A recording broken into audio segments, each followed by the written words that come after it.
Welcome to Do or Die.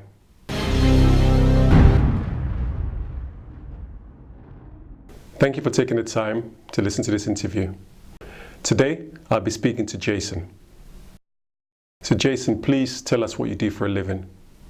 I work for a commissioning board that looks at performance across all clinicians across London, contracts that are regulated through the government, pharmacies and optometries like your Specsavers and your dental surgeries that have a contract through us.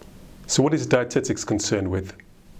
It's a science-based driven system which covers multifaceted of things. It's not so much into nutrition, it's based on a number of areas. If you want to put on weight, you want to lose weight, stroke patients, overweight patients, so like bariatrics, that type of thing. So dietetics or dietitians are generally trained in that area to sort of make sure that the treatment pathway for these people that are either underweight or overweight are getting the right treatment, really.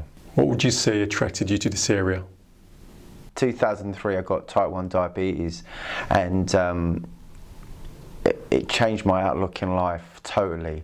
I couldn't go on the way I was because diabetes relates to all parts of organs in your body, and you have to sort of manage it in the best possible way. Then in about 2010 I went to an open university course and did my BSc in Dietetics and Science and finished that 2 years ago. So what's the difference between type 1 and type 2 diabetes? Type 1 is more your severe case, is where underneath your liver you have a pancreas, and what the pancreas job is, it produces red blood cells, and these blood cells are called the islets of Langerhans, and what they do, they squirt insulin, so that insulin secretes. So when you have food like carbs, for example, they break that down, and then that goes into your enzymes, and that then produces energy. Type 1, the pancreas doesn't produce it. Your pancreas, when you have type 1 starting off with, I might have to add the dimension here, is where you kind of like your pancreas goes for a honeymoon period. So it's like now got insulin injected and it starts to refresh. So your first readings would seem quite normal. So initially you'd be in denial. And type 1 is also an autoimmune system, so your body shocks. Type 2 is basically your pancreas is not produced, it still produces a little bit of insulin, so it's regulated, and it can be reversed. Instead of having insulin, sometimes they will later onset will have insulin because of poor blood sugar control, and that's no fault of the patient, it's just sometimes in later life you've been used to your past food habits. And then you go on, I think it's glycoside and metformin, which is your commonly known tablet that just stabilizes your blood sugars. So, but insulin, sometimes type 2 will take insulin to manage the increase of insulin because your body's not producing enough. You mentioned type 2 diabetes can be reversed. What would you suggest? Good diet and incorporate exercise, so a bit more cardio, because when you're doing cardio you're lowering your blood sugars. Now when you're type 1 and you produce no insulin, nothing's breaking down, but for type 2 to reverse it you need to sort of incorporate a very good diet routine. So for example, maybe reduce your carbs, try eat more protein, more amino acids, that type of stuff. Go down that parallel and exercise, and then maybe because your body's producing insulin, it will start an enhancement of regulating insulin in more abundance. Now I'm not saying it sounds very simple by theory, but there's a work to be involved. But there's been known cases where people been type 2 and within about 2 months it's been reversed. People that have been on the borderline, it's reversed. So from a dietetics point of view, what would your advice be with regards to losing body fat?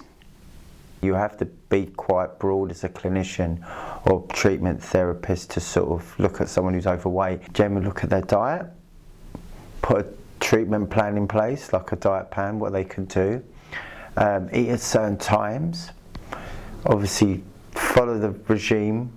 Say I normally do it under a 2-week span, and a lot of discipline. So it really, that's the key word, really, discipline to go forward. And it's good for you, you know, you feel good after an exercise workout and a good healthy diet. What about someone who is underweight? What could they do? Dietary wise, I would generally recommend someone to sort of, obviously, their intake of food has to be more. Probably when I first met you, I was a bit more slimmer. Right. So I put more mass because I decided to eat more, like eggs, you know, all that type of protein, seeded whole meal food, just a lot more food to consume, just to sort of put that extra gumption in your body. Being underweight is probably just as difficult as to the other way around, really, because it's a body shape that you have to manage. So what are examples of some foods that can be consumed? You're looking at pasta. Wholemeal pasta will be an excellent choice. Then you mix that with a bit of tuna, which will bone into the muscle. More sort of fruit and veg, because fruit's still sugar, you know, it's vegetables that have an element of sugar that can burst into your bloodstream and then start expanding.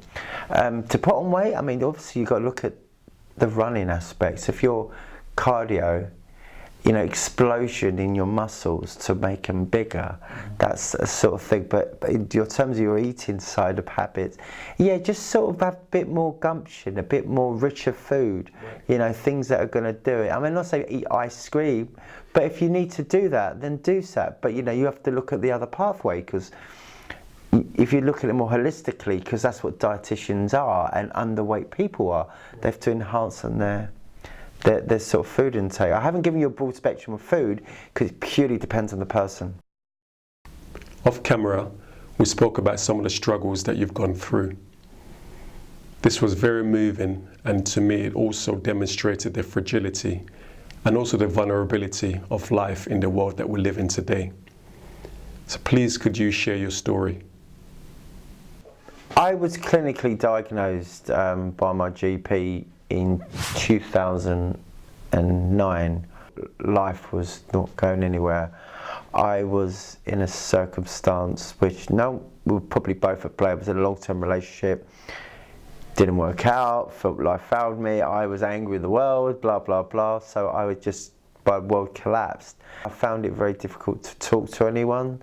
And then I made a clinical outlook to say, I've had enough, I don't want to be on this earth anymore. And I made as I said, I'm diabetic, so I took 140 units of fast-acting insulin. The syringe would only take 70 per go, so I thought I did the job, but it obviously didn't work. And thank God, and I mean that with all faith and intent, I'm here today. One day, I just thought, I can't deal with this, but then I couldn't talk to anyone neither. I was quite embarrassed. And I kept on saying, well, I'll be all right, I'll get over it. And then I had issues at work. Some people say, well, you know, it's kept, you know, you're not unwell, Jason, it's all in your head. And I knew it wasn't just in my head. I thought, if I'm seriously thinking clinically to end my life, then my depression, and I was very low. Why did you feel you couldn't speak to anyone? It was a stigma, which I think, even though you've got celebrities and great comedians that have suffered it, it's important to talk and be open about what you went through. It wasn't till my dad saw my note, of my suicide note, that he took stock and he just said, we need to talk. So had you spoken to those people you felt that you couldn't speak to, what do you think their reaction would have been? Get on with it, you know, you're a man, whatever. I was like, there's certain people that think a man should not cry, but I kind of thought, well, I'm not going to get the support, I've got no one to talk to. I mean, I did have like someone outside my family unit who was very supportive. I had lots of things going on at once, so it was a breakup relationship.